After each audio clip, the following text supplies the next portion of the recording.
ಆತ್ಮೀಯ ಸಹೋದರಿಯರೇ, ಸಾಹಿತ್ಯ ಎಂದರೆ ಸೃಜನಶೀಲ ಬರಹ.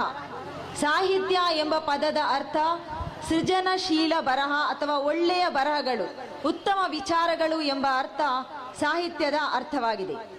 ಯಾರೇ ಆಗಲಿ, ಯಾವ ಮನುಷ್ಯನೇ ಆಗಲಿ, ಸಮಾಜದಲ್ಲಿ ಶಾಂತಿಯನ್ನು ಬಯಸುವಂತಹ ಮನುಷ್ಯರು, ಸಮಾಜವನ್ನು ಒಳಿತಿನ ಕಡೆಗೆ ಕೊಂಡು ಹೋಗಲು ಬಯಸುವಂತಹ ಮನುಷ್ಯರಿಂದ ಮಾತ್ರ ಉತ್ತಮ ಸಾಹಿತ್ಯಗಳು ಸೃಷ್ಟಿಯಾಗಲು ಸಾಧ್ಯ.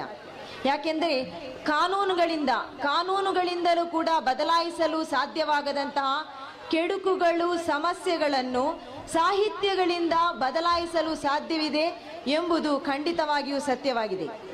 ಒಂದು ಸಾಹಿತ್ಯ, ಉತ್ತಮ ಸಾಹಿತ್ಯ ಮನುಷ್ಯನನ್ನು ವೈಚಾರಿಕವಾಗಿ, ಅವನ ಚಿಂತನೆಯನ್ನು, ಅವನ ಮನಸ್ಸನ್ನು ವೈಚಾರಿಕವಾಗಿ ಬದಲಾಯಿಸುತ್ತದೆ ಎಂಬುದು ಕೂಡ ಸತ್ಯವಾಗಿದೆ.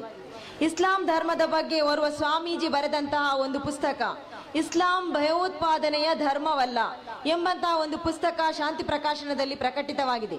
ಯಾಕೆಂದರೆ ಈ ಪುಸ್ತಕ ಬರೆದಂತಹ ಸ್ವಾಮೀಜಿ ಒಮ್ಮೆ ಇಸ್ಲಾಂ ಧರ್ಮ ಭಯೋತ್ಪಾದನೆಯ ಧರ್ಮ ಅಂತ ಹೇಳಿ ಪುಸ್ತಕ ಬರೆದಿದ್ದರು, ಅದರ ಬಗ್ಗೆ ಪ್ರಚಾರ ಮಾಡಿದ್ದರು.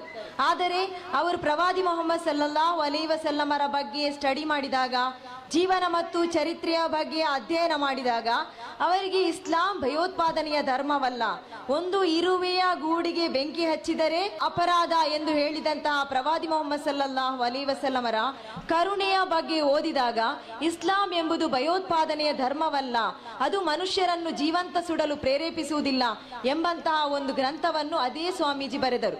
ಅವರು ಅದರ ಬಗ್ಗೆ ಪಶ್ಚಾತ್ತಾಪ ಪಟ್ಟು ವೈಚಾರಿಕವಾಗಿ ಬದಲಾಗಿ ಅವರು ಇಸ್ಲಾಂ ಭಯೋತ್ಪಾದನೆಯ ಧರ್ಮವಲ್ಲ ಎಂಬಂತಹ ಸಾಹಿತ್ಯವನ್ನು ಪ್ರಕಟಿಸಿದರು. ಶಾಂತಿಯ ಪ್ರಕಾಶನದ ಸಂಸ್ಥೆಯಲ್ಲಿ ಅದು ಇಂದು ಅಸ್ತಿತ್ವದಲ್ಲಿದೆ.